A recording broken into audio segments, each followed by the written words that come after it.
Hi, and welcome to Waking Up America. And I'm your host, Linda Summers. And these shows are all about providing you with practical information, raising the consciousness and vibration, and giving you hope. And today's topic is going to be ways to heal yourself internally and externally with Carolyn Zazer. And with that, I'd love to welcome Carolyn to the show. Hi, Carolyn. Hi, Linda. Thank you very much for having me today. You're so welcome. Thank you for being here. And just a little side note, I want to let you guys know that I found Carolyn through another couple that I'll actually be interviewing as well. And they had a video and I saw Carolyn on there and I was like, wow, I love what she's about, because of the distant healing and working with your higher self and guides. And so, yeah. And then I just really just felt like, due to what's happening in the world today, there's so much, especially now, but really always, it's really an inside job that we really need to go in and heal those wounds. And nobody wants to go and heal because it's so painful. But more so than ever, just with things that are happening in the world, I think people are so confused. They don't know where to go. They don't even know what's happening. And so I really wanted to have a platform to where people could actually go and I could interview people, and people, they can share what it is that they do and how they can help and what this really means. Yes. So with that, let's start with, first of all, how did you even come into this journey? So if you can give people a little bit of background about you and how you're doing what you're doing. Okay. Well, I spent at least 30 years in just corporate America, working like most people do, management positions, HR positions. I was just living a regular, really, truly American 3D life. And when I look back now, in about 2001, after 9/11, is when I started what we call my awakening journey. And that's kind of another conversation if we don't understand what awakening is. It's moving into a higher consciousness state, but it's a process that we could spend hours talking about, but it's a process that we move through and understanding that there's more than meets the eye and what we see in our day to day. So in 2001, that started, but I wasn't consciously aware of it. Okay. So through many years, I was moving into a higher state of understanding myself, understanding the world, delving into learning, delving into who I was, the kind of life I wanted, and reframing everything. Mm-hmm. I didn't know anything about this journey of awakening into a higher consciousness state, which is what we also call the ascension, which there are other names for it as well. But what happened in 2015 is I was just living my life, loving it, really had it all kind of together. And suddenly I had someone come into my journey where essentially I met him and I ended up moving him into my house after a month because he was diagnosed with glioblastoma brain cancer. Now, this is coming from someone who I don't date. I hadn't dated for probably 10 years. I just don't. That wasn't me. And to have me meet somebody and in a month move him into my house because I needed to take care of him. I just felt this urge to take care of him while he eventually passed away 10 months later from glioblastoma brain cancer. That said, and I'm very much shortening this story, after he passed, I ended up going through what we call the dark night of the soul, which is the conscious awareness that you're changing. So there's the unconscious side of the awakening journey that happens. And then suddenly most of us will go through what's called a dark night of the soul that rattles us awake and makes us very aware that, oh, now I see what's coming my way. I understand that I'm shifting and changing. So that's what happened to me. And that's when everything changed. I dropped my job. I quit my job. He passed away. I ended up reframing my whole journey because all of my intuitive gifts opened up, which I honestly, before that, I didn't even know what a tarot card was. Pretty much. So all of a sudden, everything exploded and all these signs and messages were coming my way. And it's hard to explain that to somebody who hasn't been through this, but it's just as though a movie is playing out in front of you and you start kind of investigating every corner and following every thread. So that's how that started in 2015. And before I knew it, I was channeling. I was channeling groups of angels because I have a very strong angelic connection. That's my support team and the work that I do. Started channeling, started mediumship, started kind of just about everything. And then I started narrowing the focus down to, oh, and I also had a distance energy healing modality show up. So then I started framing it up into services that I knew I was going to offer, because I know that my mission, I now know this, that my mission is to offer this to others in supporting them through their own consciousness raising experience, which again goes by then also the name of spiritual awakening, and is the part of the ascension process that we're all going through as a collective, but we're just not all consciously aware. Yes. So needless to say, I created the business out of this, Purple Rain Healing, and now I offer distance. I work from home. It's all online. I don't see clients in my home. It's all kind of worldwide clients, distance energy healing. I channel prolifically, past, present, and future. Soul journey, basically information for the client. And I also have a specialty in past lives, because past lives right now are really impacting our current incarnation. And again, we can talk all day long about a lot of parts of this, but that's in essence what I do and I offer, and just continuing to move forward in my own consciousness raising experience, because it is ever changing and we're never done. And exactly, till the day we die, and then probably who knows after that, Yeah, right, exactly, until we come back again. Yeah. So that's really the short version. It's beautiful. I love it. Did you ever, because it's like, did you ever feel like, oh my gosh, like this is crazy, like how is this happening? You know what I mean? Because I'm sure there's people that when the time they were a child, they see things, they heard things, and then they kind of shut it off, and then at some point, it pops out, or maybe it doesn't, or maybe they don't have that ability. Did you ever question and like kind of wonder, like, how is this all happening? Because you go and quit your job, so that's pretty huge in itself. So it's like having the security or whatever, right? It's just like all of a sudden you decide, I'm going to quit my job. We're not telling everybody just go out and quit your job or anything like that. No. But I will say a lot of people are led to completely shift and change their life. And here's the thing, I support myself. I live alone, and I was at the highest point of my career I'd ever been. And it just kept going. And all of a sudden it was like, nope, I'm done. But the questioning of what was happening to me, that's a really interesting question. I just found this to be, I literally went from grief to joy in a month. And I found this journey to be so amazing that it was like such a thin veil between myself as a 3D human and what was being presented to me, that I just kept following it, and I kept following it. I never questioned it. I kept seeing it with joy and amazement and wonder. And I went through a warp speed awakening journey. And so I would say there were times where I would look back and go, I don't really know what life was like before this. But then I realized I was not one of those that grew up as a child being psychic and then shut it down in your teen years, because there are a lot of people like that. And then it opens up again for them down the road. That wasn't me. So I guess I was just such a thin wall between the two that I never really questioned it. I just saw it as such an exciting opportunity. Yes. Yeah, I think I would feel the same way too. If that happened to me, it'd be like, oh my God, this is so cool. Like, I love this. Like, and want to know more about, and you said something about amazement and wonderment. And I saw a post, and I actually posted this a long time ago. It was about the wonderment of life, to be very curious.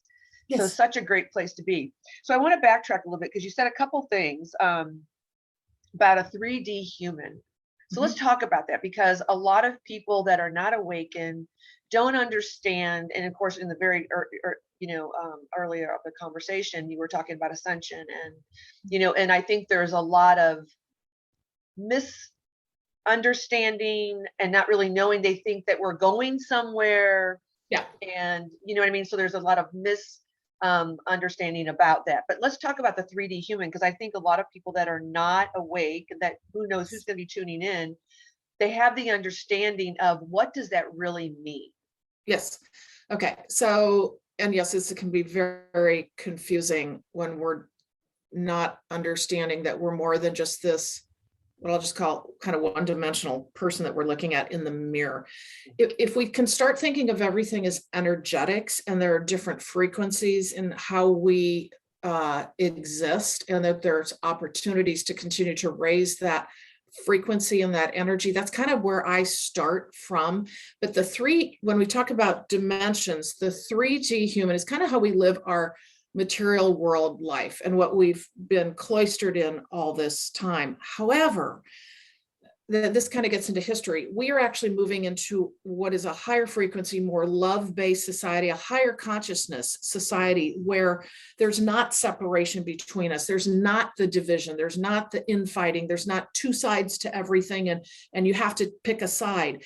This is moving the collective of humankind out of that, and I'm trying to put this simply, out of that into the love vibration for all of us. Now, that's unconditional love for everyone. Now, you may think, well, how do you get to that? And how could I unconditionally love everyone?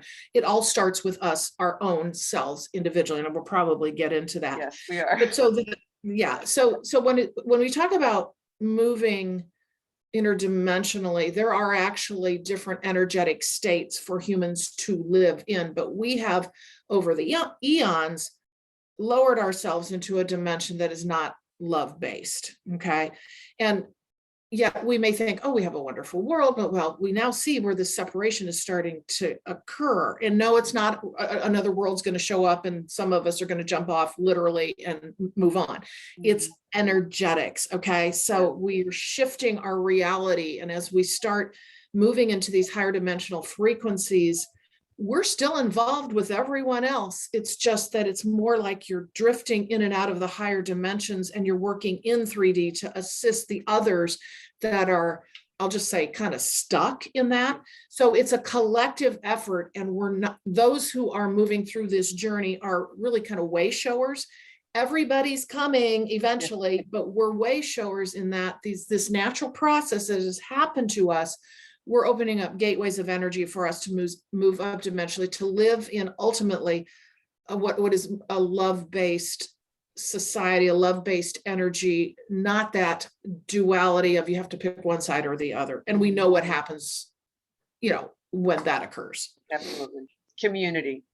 Yeah. And we're seeing it in spades now, where the division is greater and greater in everything. But what I want people to know is that's nothing to fear, even though it feels extraordinarily difficult, particularly if we delve into the news all the time, which I would say be aware of that, but we can talk about that later. But the point is it is designed that we will see the separation out, because we have to see what we don't want anymore. And we're really seeing it. Oh, yeah. And then we have to make choices to where we're going to live on that continuum.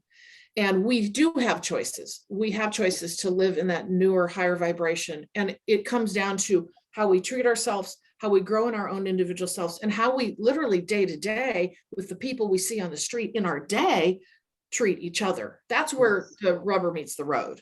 Yes. And I wrote something down. It's like the people who are still asleep, who really are not, as they say, you put your head in the ground. It's like, I don't even want to deal with that. I just want to go off my everyday life, just doing what I do. I don't want to have to get involved in this. You just kind of shun it and put it away. I feel that that's not going to be possible. And at some point, the rug is going to come out from under you, and something will occur in your life. So what are your thoughts on that? Yes. Okay. Absolutely. So this is an inside out job. This is about your individual journey. So if you think about how much in our typical life is all externally focused, we're defined by belief systems. We're defined by constructs in humankind. We're defined religion, politics, whatever, you're this, you're that, I am this, I am that, rather than I do this, I do that, I am. We identify by these outside belief systems and constructs that we've been taught. Everything's externalized. Oh no, this, what happens in this process, you're forced to go inside, because so many of us and we've all had traumas. We've all had things that have not been enjoyable just in this incarnation. Forget about past lives. That's a whole other conversation. Exactly. But what happens in this journey is this is about going inside and dealing with and it happens naturally, is what I will say. It's not like you have to go find it. These things start happening where what you've pushed down emotionally and the traumas and you've turned a blind eye to and not dealt with, they will come back up for processing, because it is literally about releasing out of our bodies all of those traumas, because that holds us down in these heavy, heavy energies. So when we go through this awakening journey, again, it's a natural process that occurs. This starts happening naturally. Yeah. However, what I would say to people who are saying, I'm not going through this journey, I don't know what you're talking about. And because that's true. A lot of people aren't consciously aware that they're going through even maybe the beginning stages, or they may have chosen in this incarnation not to be consciously aware and go through this.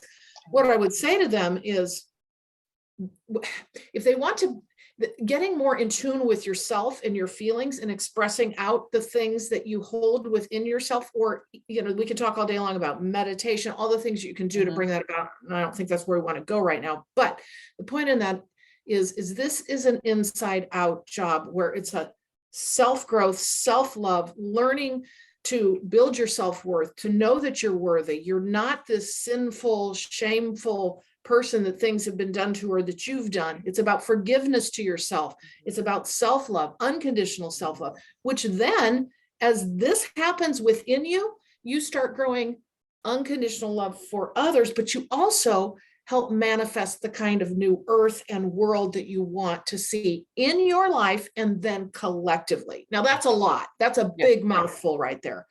But that's ultimately, it's an individual journey. It's not you're no longer externally defined.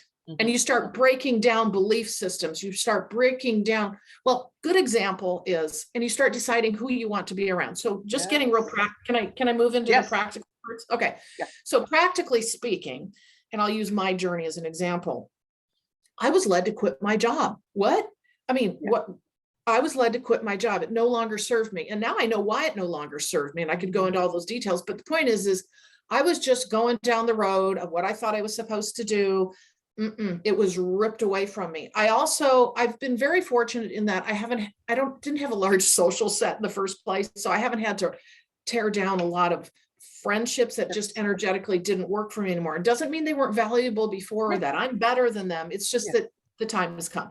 I have had that in more, I'll just say, working on past romantic relationships. There's a lot of work that I've had to do there because of the tendency to give myself away. Yeah. Again, that's another conversation. The other constructs that started to break down for me, a big one in this journey was the financial construct that we've created in humankind of, everything relies on money. And that's the money is your God thing, right? Yes.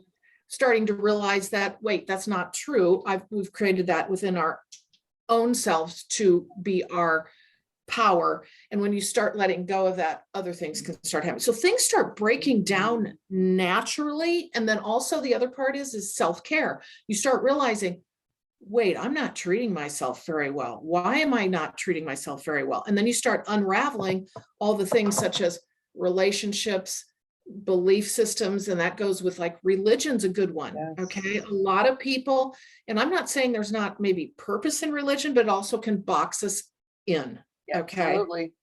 And so make us feel shameful, guilty.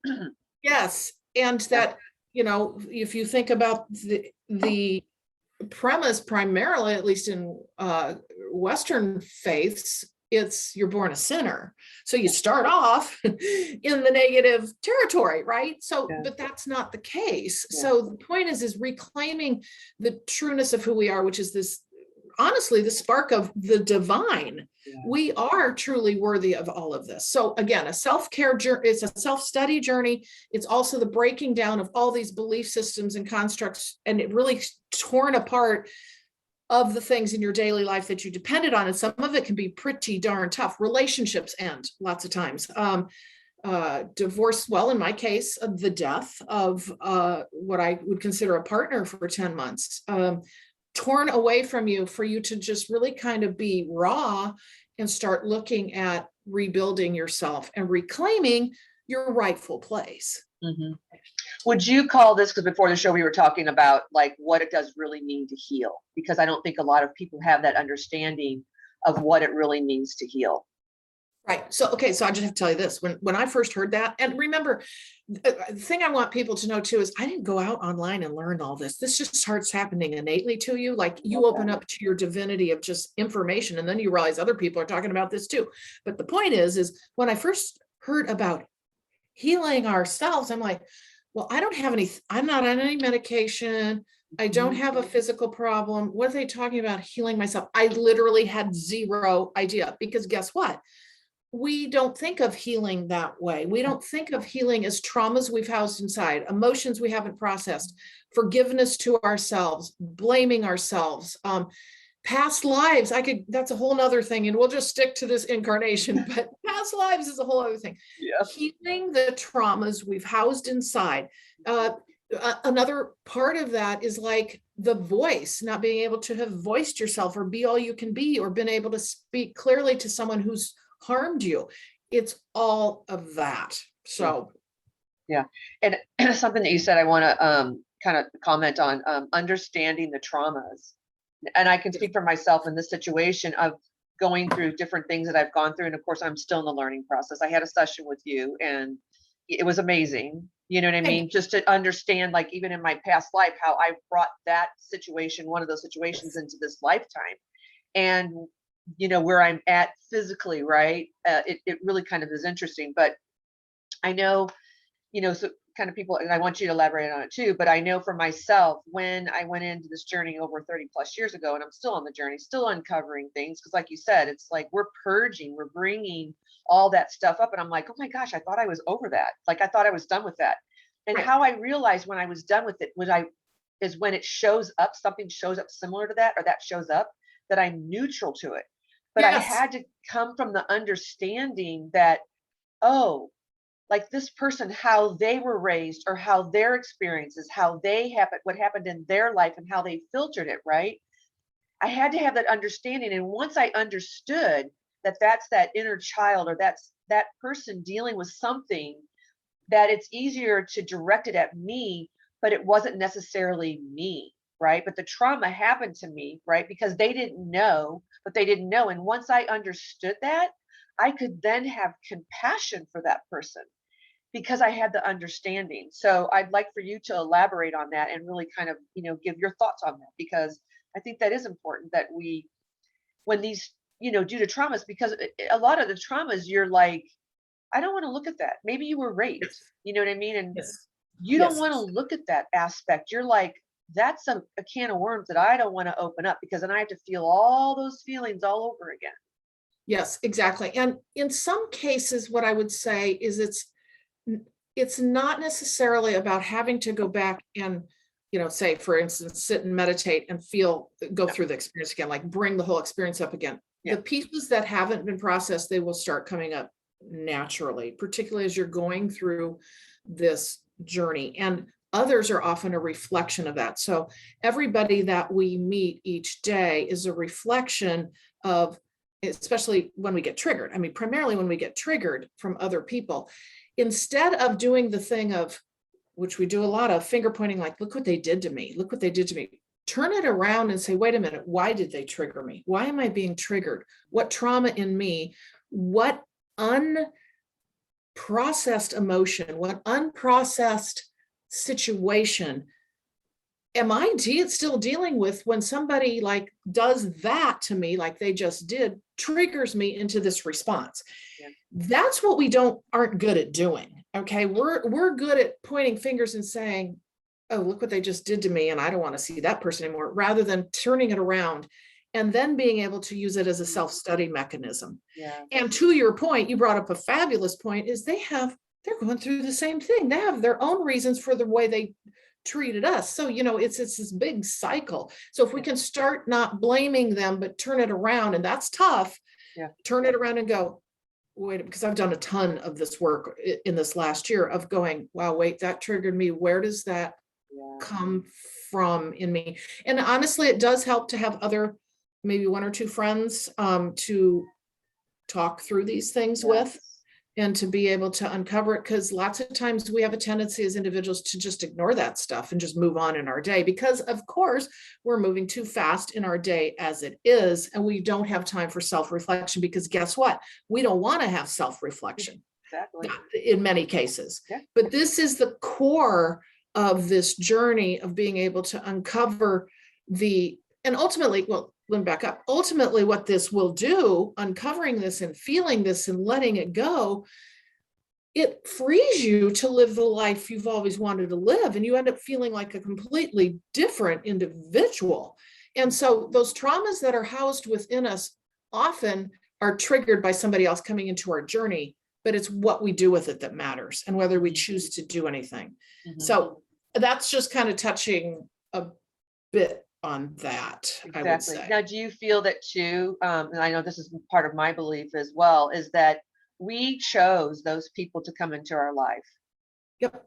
to help us in this journey, you know, of evolution and growing, and to really remember who we are. So if we can look at what is that person teaching me, like you said, I think that's really great. Is it a study to really see what are they teaching me?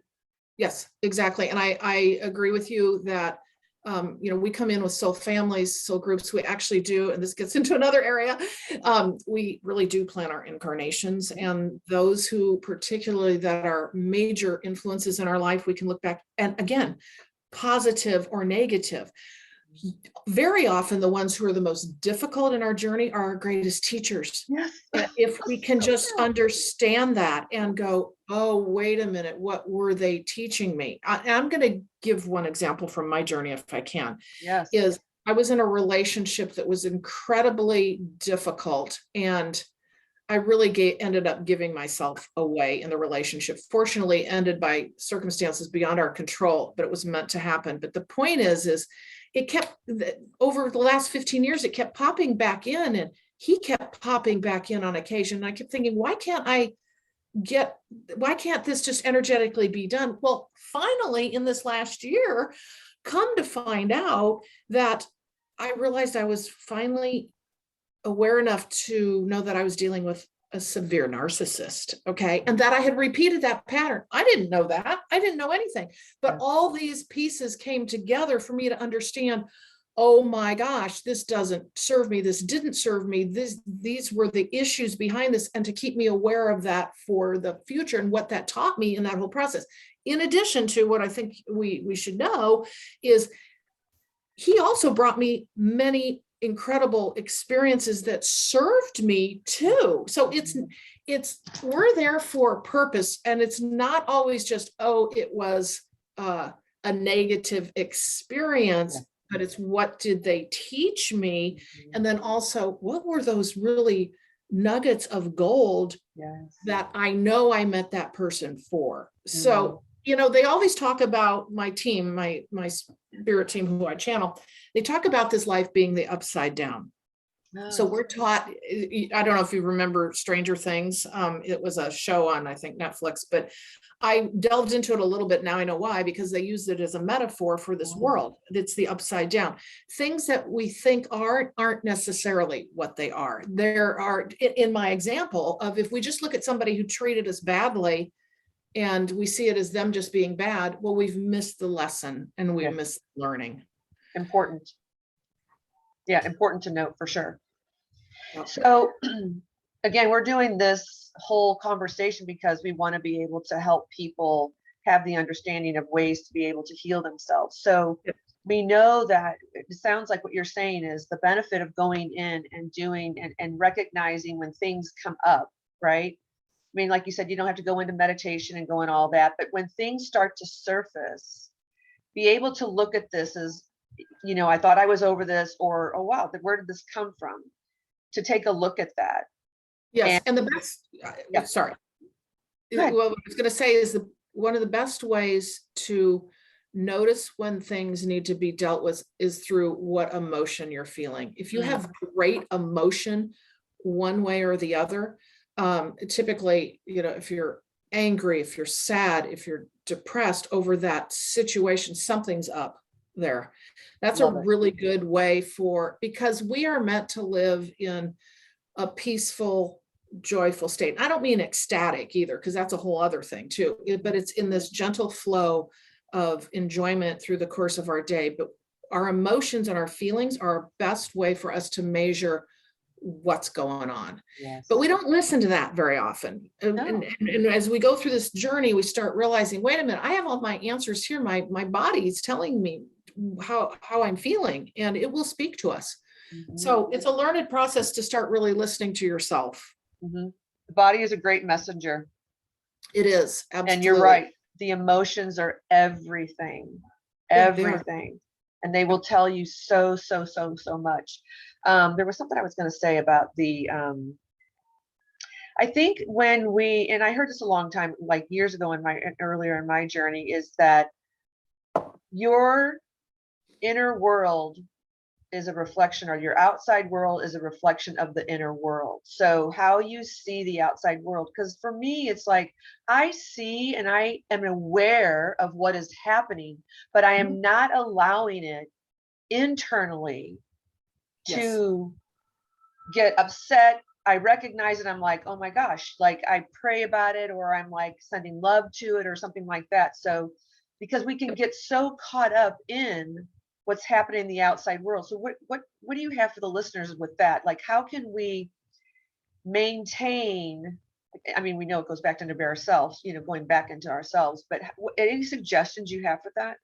Well, and one of the things that I'll say first is that it can feel very much, especially if you've been a news hound and you've been so used to knowing everything that's going on in the world, which was my situation. Okay. I would get obsessively depressed over news. Well, what that does is that brings in a different frequency for you to live in day to day. That's not what we're here to do. Now, it sounds like, oh, well, then you're just sticking your head in the sand like an ostrich and ignoring it. And I've had that. Well, you can't just ignore what's going on. Yeah. Well, when you start understanding that everything is energetic and vibration, you want to maintain a high vibration. It doesn't mean that you're not going to step your toe in necessarily and say, go read the headlines and to at least know what's going on. But what you don't want to do is go drown in the quicksand. And you need to put your toe in and then get out and then go live in the life that you have day to day. Because here's the thing, first of all, the impact you have is local. I mean, think about that in your 3D form. Day to day, what you're able to do and affect is local. Energetically, though, it's much bigger than that. And that's why you want to be careful about what you step your toe into energetically, which is the media, social media, negativity, and it's everywhere. And it's designed to suck us in vibrationally so that we can't live in our light. And we do have a light around us, and we grow in that as we grow in vibration and do these things that serve us and serve the collective, not the things that want to suck us in and keep us held in a lower frequency. Exactly. And good point too. When you were saying that, I wrote down also what came to me was the fact that when you are listening to that and you get into that vibration, whatever it is, anger or frustration or sadness or depression, everything around you, you go to your job, you go into your relationships, it affects everything. You manifest at the frequency you're at. Yes. And when we talk about manifesting, we are truly talking about, we are creators, we create our reality. And that's a whole nother conversation too. But the point is, it has to do with the frequency and vibration that you're at and the thought forms you have, because thoughts are things. Thoughts are things, which is why this is an inside job, because if you don't think you're worthy, you're not going to be worthy. You're not going to get the goods, right? Yes. So it truly is that. And it's that manifestation then of what you want to see in the world. And I've actually seen it happen in my journey, where things coming my way now are a full result of me shifting in who I am. Now, that doesn't necessarily happen overnight. Some things can, but this is a journey of living in a new frequency and a new vibration, and how we actually can create our world from what we do for ourselves inside of us. Yeah. And if every single person did this and was on this kind of journey, which ultimately we will be on, I believe, all of us, imagine where we'd be collectively, because we'd all be focused on ourselves, not what so-and-so did to us down the road. Yeah, absolutely. Something when you were saying that, what I got to was, consciously, I can think I'm worthy, but subconsciously, it doesn't. And if there is not that alignment, it doesn't matter how many affirmations you say, whatever it is you say, because your subconscious is what rules your life. So can we Yep. talk a little bit about that? Because I know that it's, I've had people ask, how do I tap into my subconscious and Yeah, shift that? well, That's probably a whole nother show.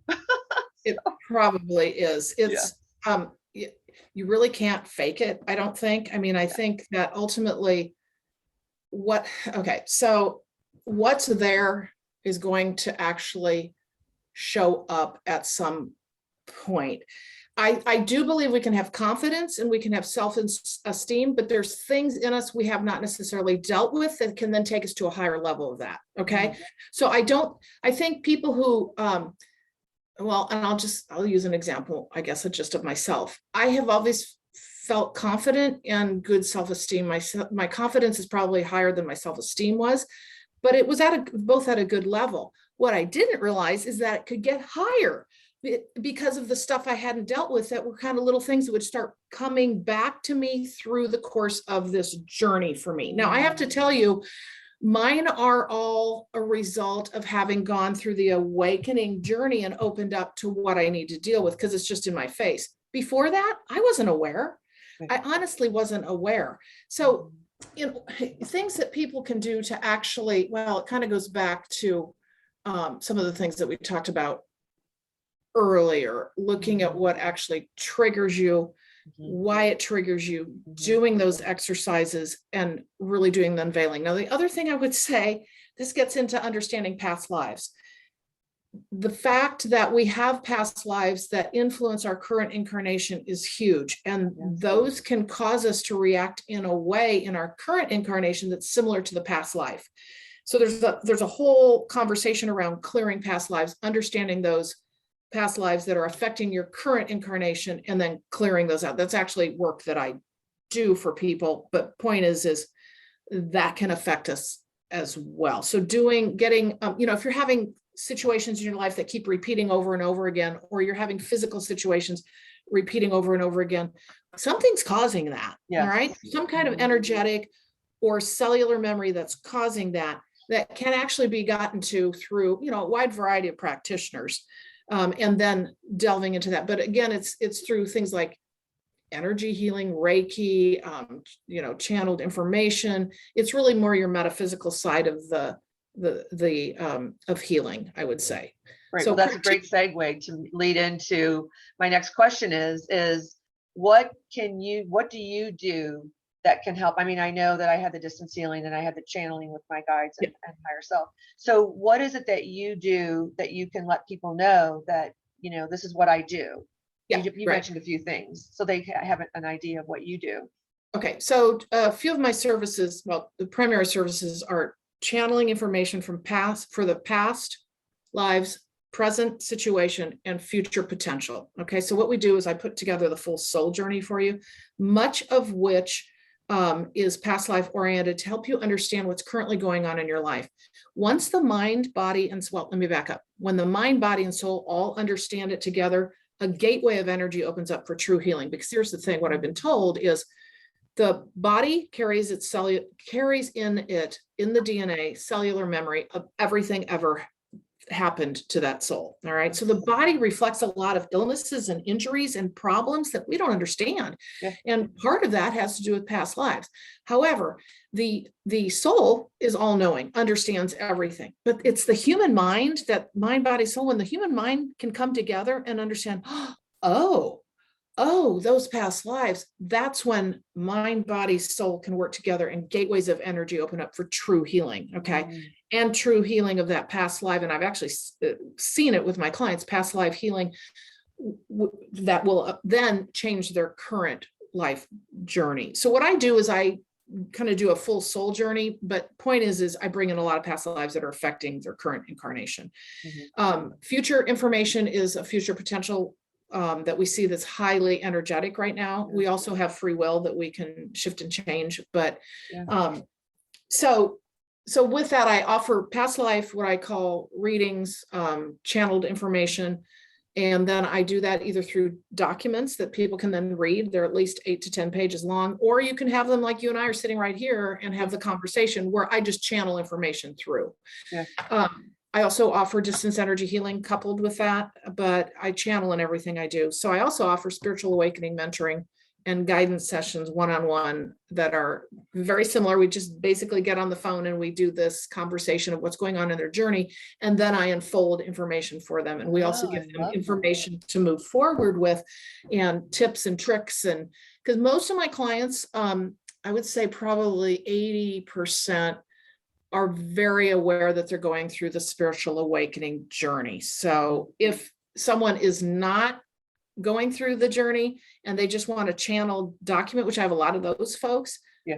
I still do that work for them because it helps them open up. Because not everybody, a lot of people are psychic, okay, and have intuitive gifts. Yeah. And that was not me, right? Mine just happened all at once. But they're not gone through awakening, but they're going to understand some of this. Okay. And again, awakening is a natural process that happens if we signed up for it in this incarnation. Absolutely. So, but either way, regardless of whether anybody's going through the awakening journey, because we're all going through ascension, but the awakening journey, there's something valuable there for them to learn. Yeah, and remember, you guys, too, what she was saying earlier about the ascension is the higher consciousness. So the more that you raise your vibration, that's what really the show's about, too, is to help raise the consciousness and the vibration, right? To bring you to a level of not being so down in the dumps and in that state of that lower vibration that doesn't feel good anyway. And when my understanding and what I've learned is that when you're in there, you're disconnected. From source, you're disconnected from soul. And like you said, your soul knows where you need to go. And so you literally are disconnected. And the soul's just kind of sitting there waiting. Okay, I'm waiting for you to come along here. Like, come on, In fact, I'm glad you brought that up. And I want to come back to, I want to talk about self-care real quick too. Yes. And if I don't write this down, I'm going to do that real quick. So what they always show me is that, very simply said, a human journey, you have your ego, and you have your higher self, soul self, ego. Well, the higher self wants to lead you in your journey. The awakening journey is designed to allow the higher self to start moving forward and being the lead versus this crazy ego that we've created that has typically led all of us in our day-to-day. And we see ego everywhere. And I don't need to go into the definition of that. I think we kind of know, right? Yeah. But the point in that is we let the higher self lead us. The ego then starts taking that back seat in the car metaphor that I always use of like, instead of trying to drive the car, the ego, or be in the front seat passenger going, hey, where are you going? It's in the back seat looking at the beautiful landscape saying, did you see that? Isn't that lovely? Because the ego will always be with us. But the idea is that as we move through this journey, our soul self is the one that leads the way. I wanted to mention something about self-care. Well, you were talking about what can people do to help themselves forward. And honestly, this is the foundation of this whole journey, is how you treat yourself, your body, your mind, and your soul. If you do nothing else out of this, look at your habits, look at how you treat yourself, look at how you talk to yourself. I always talk about, what are your self-care practices? This goes all the way to clearing energy in your house, saging, clearing your energy body, calling in your angels and guides to help you, eating properly. And we know what that means. I don't need to go into what eating properly means. And we all know what we don't do well, right? Drinking plenty of water, exercise. And this doesn't mean you have to go run a marathon. Walking in nature is just 30 minutes a day is what we all need, and being out in nature. So this is setting a foundation of what can then allow the body to reset, the mind to reset, mindfulness practices, breath work, meditation, taking time for yourself, slowing your life down, creating beautiful practices that you love, morning and night, like bookending your day to have time just for yourself. Putting social media down, doing things that we know are right for us, but that we just fly around doing because we don't know what it's like to have quiet time in our journey. Right? Busy. We make ourselves busy because we don't want to sit and feel. I do believe that. Yes, we don't want to deal with our stuff. We don't want to deal with our stuff. Exactly. And let me tell you, that's a great avoidance mechanism, because where are you going to be? Where's the higher self going to be able to get in and say, hey, we're just here to make your life better? Exactly. And so self-care, the foundation of creating that in the journey forward as a platform, as a stage for everything else to grow from is critical, and getting into habits that are healthy. And here's another one, is how we speak to ourselves. Yeah. I have a method that I was guided to of looking at myself in the mirror in the morning in all my glory and saying, talking to myself, talking to my mind, talking to my body, talking to my higher self, my soul self, because it's the three of us. And I'm like, are we ready to go today? How are you feeling today? And I actually do this here. How are you feeling, higher self? How are you feeling, body? And your body will talk to you, because it's a consciousness. So really connecting in, feeling good about how you start your day, all those self-care practices. I love it. I love you. You're so amazing. You have such great energy. I just Thank love you. the bubbliness, just the vibration. You're just a joy. Seriously, a joy. Well, I hope I've answered the questions, because the thing, I can take something and I can go off on tangents, and then I'm like, oh my God, what were we talking about? No, because there's so, like, we could talk about past lives, we could talk about awakening, we can talk. So we'll probably end up doing another show, you guys. So just so you know, well, I'm sure we'll do another show on something, that we just talked about today that we didn't really elaborate. We could really make a full show. So how can people get in touch with you? I have a website. It's Purple Rain Healing. That's one word, just like Prince's song, purplerainhealing.com. And there's all my services on there, my contact form. And I'm pretty communicative. So you respond to me, I definitely get back with you within 24 hours. Yeah, so you do. Yep. And really quick question. Why did you name it Purple Rain Healing? Oh, that was magical. So I can tell the story pretty quickly. Yes, I wanted to ask you earlier. Yes. Yep. So I was sitting here in this office that was being created, and I had all my content done, everything except the name of my business. And I was sitting at my desk, literally right here, and I was looking out the window, and I live on my second story. And I was sitting here thinking, what am I going to name it? The content's done. I have no idea what I'm going to name this. And I knew I wanted to have the word healing in there. So I was looking out the window, and it was raining, just cats and dogs. And I was like, just looking out, and I realized I was looking through this. I'm darned if I can't show it to you, but it's a beautiful kind of wind chimey thing where it's like teardrops of stones on it. It's just stuck in my window there. It's very beautiful, and they're all purple and violet. So I was just like this, and all of a sudden I just was looking through. And this is how these things magically happen. I was just looking through the little teardroppy things, and it was raining. And all of a sudden I hear Purple Rain Healing. And I went, I literally got blown out of my chair. I was like, and I won't go into this, but I had a massive confirmation about 2 hours later of the name being the right thing when I was biking and a storm came around. And that's a whole nother kind of part of the story, but it was confirmation how it was a purple cloud. It was unbelievable. And I never got rained on, and it was torrential raining. Wow. It was just like swirling around me, and there's this purple cloud. I didn't put two and two together till I talked to a friend, and she said, that's your confirmation. The Purple Rain Healing is the name. I'm like, oh, so it's all those little synchronicities start lighting up. So that's how, and violet, the reason it's purple, violet is a healing color. So. Yes, absolutely. And you guys really listening to her story of that. This is what you can have. Yes. This is exactly the magic and the wonder and the joy and the love and everything that your soul knows that you have desire for. You can have this, but it's just opening up to that possibility. Yes, and bringing yourself inside yourself, like not defining, not looking externally all the time. And I will say meditation, I would start meditation morning and night. It just can be breath work. I always did quiet, silent meditations. It's not a big deal. It's not hard to learn. It's just that people give up because they're impatient, but don't give up.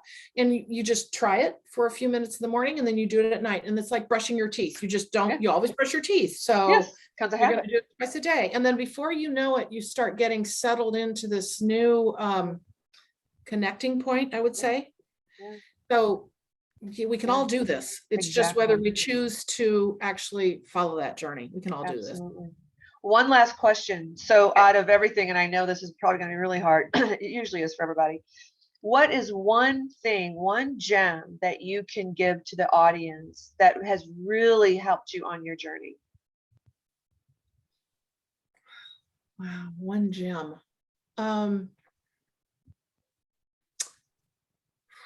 Well, okay, I'm just going to go back to what I said because it's so critical that this is about a self-love journey, learning to love ourselves when most of us don't. We can sit and say, "Oh, I like myself." Do you love yourself? We've been taught I have so many chills on this, by the way. That's a confirmation of what Yeah. I'm saying. We have so many things that are pounded into us, whether it's familial situations, the way we grew up, you can look all around our society, things that teach us that we're not good enough. And yet we are. So we're reclaiming that. And that journey to self-love is critical. So doing the work of looking at your shadow, looking at the things that roar at you, the things that hurt you as a child, the things that trigger you that people, do that when they come your way. Don't ignore those. Those are helpful things for us to travel to the true self-love journey, because that's where everything changes. Because from that, you're a creator, you then will manifest that new life.